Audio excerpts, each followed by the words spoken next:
Aksi bela Palestina berjalan damai di Tugu Simpang 5, Banda Aceh. Mereka meminta pemerintah Indonesia mengirimkan pasukan militer ke Palestina untuk membantu kaum muslim.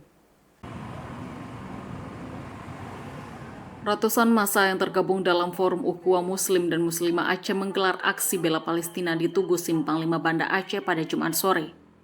Aksi tersebut berjalan damai dan dikawal oleh pihak kepolisian. Dari pantauan jurnalis di lokasi, para pendemo melakukan long march dari Masjid Raya Baitur Rahman menuju Tugu Simpang 5 Banda Aceh dan melakukan orasi.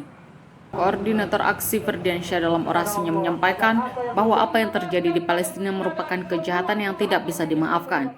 Ia juga meminta kepada pemimpin negara Islam untuk mengirimkan pasukan tentara guna membantu warga Palestina dalam merebut kemerdekaannya.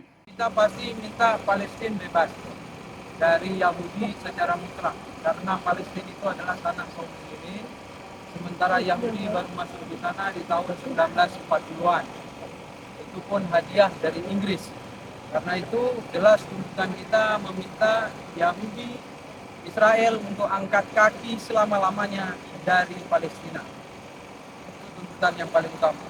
Yang kedua, kita mengharapkan seluruh tentara kaum muslimin yang ada di negeri-negeri Islam untuk mengirim pasukannya ke Palestina untuk membebaskan Palestina dari jajahan Yahudi, Israel, dan sekutu-sekutu. Selain itu, massa aksi juga meminta kepada seluruh kaum muslimin untuk membantu Palestina dengan mengirimkan doa, donasi, dan juga menyerukan pembelaan terhadap muslim Palestina baik di sosial media maupun di berbagai tempat dan kesempatan yang ada. Dari Banda Aceh, Mauli Isnandar melaporkan untuk Seputar Aceh TV.